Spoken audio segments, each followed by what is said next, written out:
Il a été très longtemps, et notamment dans le musée que j'ai eu le bonheur de piloter pendant 25 ans, il était considéré comme trésor de Grenord. Et comme étant trouvé à Chabanais, enfin dans la Grenord c'est un des lieux-dits ou un des villages de la région de Chabanais, et non, il vient de la Guerse, c'est-à-dire de la commune de Pressignac. Voilà. Alors, il reste peu de choses, mais c'est pas rien. C'est pas rien, ce sont des 5 bracelets.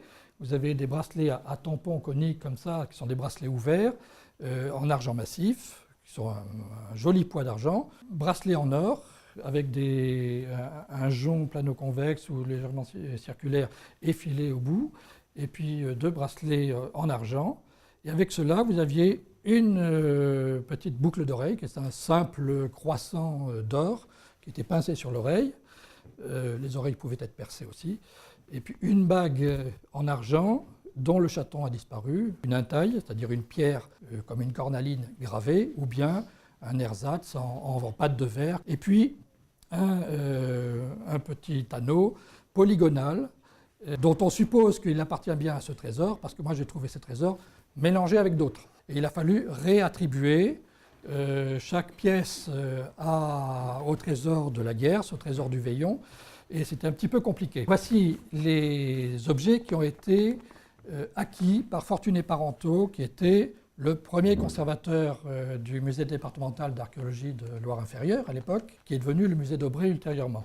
Donc on reconnaît très bien ces bracelets à tampons coniques que vous avez vus tout à l'heure, une cuillère qui s'est évaporée ou qui a été mélangée avec d'autres cuillères d'un autre trésor, mais je pense que d'après ces dessins, je pense que nous ne l'avons plus. Cette bague, ici représentée avec son intaille, il n'est pas impossible qu'elle ait été perdue ou dérobée depuis, mais il n'est pas impossible non plus que notre Fortuné Parenteau, qui en a fait d'autres, l'ait restituée ici pour la beauté du dessin. Vous reconnaissez la petite boucle d'oreille en or, les bracelets d'argent, le bracelet en or, vous voyez, c'est la même forme mais avec 2 matériaux différents.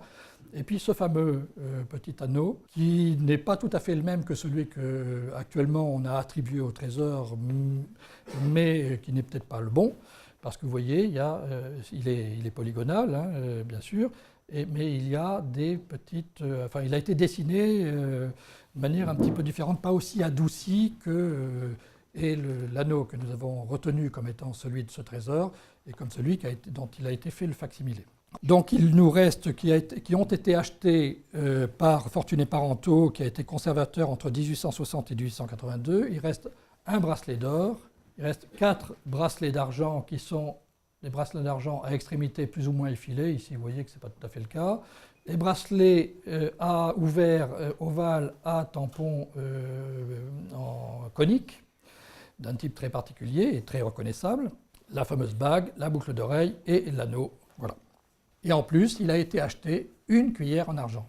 Mais la cuillère en argent, on ne sait pas la reconnaître parce que dans celle que nous avons, que vous verrez par ailleurs, on pense qu'elles appartenaient à un autre trésor de Vendée.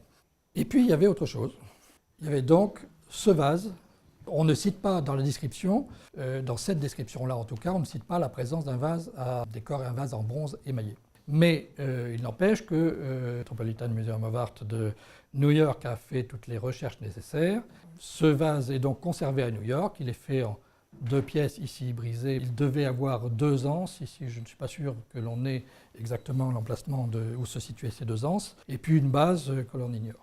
Mais les amis de Chassenon travaillent d'arrache-pied sur la question, sont allés voir sur place, comme moi j'ai pu aller manipuler cet objet, et puis les amis de Chassenon ont décidé de faire une réplique qui a été faite par M. Dehaye, qui est un émailleur de Limoges, et le musée d'Aubray ensuite a fait effectivement une autre réplique qui a profité d'ailleurs de l'expérience de la réplique qui a été fabriquée par M. Dehaye pour les amis de Chassenon et pour ce site, et que vous pouvez voir dans l'entrée de ce musée. Pour faire un objet de cette nature, en plusieurs pièces, on fait d'abord une matrice, un noyau en cire, que l'on grave exactement comme on souhaite que l'objet soit finalement, après moulage, en bronze.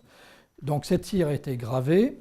Ensuite, l'orfèvre, et c'est même pas l'orfèvre qui l'a fait, c'est quelqu'un qui est spécialisé dans le moulage en bronze. On a mis un noyau d'argile à l'intérieur, d'argile ou de sable, on dit aujourd'hui maintenant, mais c'est une forme de terre réfractaire, également sur la partie extérieure. Et puis, on a fait chauffer le tout pour faire prendre la terre ou l'argile qui sert de noyau.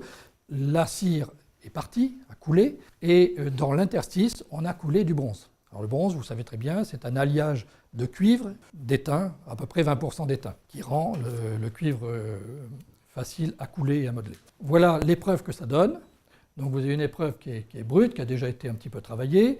Vous avez les logettes qui vont recevoir les mailles. Les mailles, c'est une poudre très fine de pâte de verre pilée avec des oxydes métalliques qui donnent la couleur. En général, la peinture que l'on met n'a pas la couleur définitive, bien entendu. Et à ces époques reculées où les mailles étaient relativement peu utilisées, on connaît des ateliers d'émailleurs pour cette période, pour la fin de l'époque, disons, pré-romaine et l'époque romaine. On en connaît en Grande-Bretagne. On ne sait pas très bien où il y en a d'autres, mais des vases, on n'en connaît pas 15 vases pour cette période qui soient émaillés dans tout l'Empire romain. On n'en connaît pas. Et ils sont généralement assez tardifs. Au début de la période byzantine, on en a davantage. Pour les périodes antiques, disons, là on est au IIIe siècle, on en connaît extrêmement peu. Voilà, puis alors là c'est pour vous montrer un petit peu ce qui se passe. Donc là on est dans un four électrique, four à moufle. On fait chauffer la pièce, on sort la pièce, elle est toute chaude, elle est rouge, et puis elle passe par des couleurs différentes, vous voyez, en refroidissant. Voilà, c'est pour montrer un petit peu quelle était la technique, mais c'était une expérience, c'était un petit peu une démarche d'archéologie expérimentale. C'est extrêmement difficile à faire. Et voici, ça c'est l'épreuve du musée d'Aubrey qui a été réalisée après celle que vous avez ici. En ayant discuté avec les mailleurs, en ayant vu l'objet, j'ai demandé à ce qu'il soit doré. Et même est-ce qu'il soit doré une deuxième fois, une deuxième couche. Pourquoi? Parce que le métal, une fois qu'il était poli, là il y a eu aussi un travail de polissage et d'abord du bronze, ensuite de l'or, puis de l'émail. On n'a pas de preuves, en tout cas je n'en ai pas vu, et je n'en ai pas vu dans les descriptions des études scientifiques, je n'ai pas vu de traces de dorure. Mais sur ce genre de vase, très fréquemment c'était doré pour éviter la corrosion et pour renforcer l'image, la coloration dorée qu'a le bronze lorsqu'il sort de fabrication, lorsqu'il a été poli et qu'il n'est pas encore oxydé. Quelques mois après, il devient brun, hein, il s'oxyde. Et s'il est au contact de la terre, de l'humidité, il devient vert. Il y a une production de différents oxydes. On n'a pas recherché à trouver exactement la couleur du vase original dans son état actuel, c'est-à-dire après vieillissement, après que des traces de terre soient venues ternir la pâte de verre. Ce sont, je pense, les couleurs originales et l'aspect original du vase. Alors, nous n'irons pas plus loin parce qu'il faudrait, et on n'est pas en mesure de le définir, on a simplement des traces, on n'a pas de preuve de la forme. Il faut penser qu'il y avait au moins 2 anses, qu'il y avait sans doute un petit couvercle, peut-être une chaînette attachée à une des anses pour retenir le couvercle, ne pas le perdre, et puis en dessous, soit simplement un fond soudé, une trace de soudure, soit peut-être autre chose de beaucoup plus complexe, parce qu'il m'a semblé voir à l'intérieur des traces de pièces arrachées. Alors est-ce que c'était un vase à système? Est-ce qu'il y avait, ça pouvait être une clepsydre, c'est-à-dire un vase, une sorte de pendule à eau, des choses comme ça? Je n'en sais rien, et je ne peux pas aller trop loin, mais ce n'est pas aussi simple qu'un vase comme ça, tout nu, avec l'intérieur bien lisse et bien tourné. Voilà. Mais c'était joli, ça méritait d'être. C'est une telle rareté que ça méritait d'être signalé. Et puis comme vous avez un exemplaire, c'est bon de voir un petit peu quelle était la technique de fabrication, qui reprend une technique de fabrication antique bien sûr.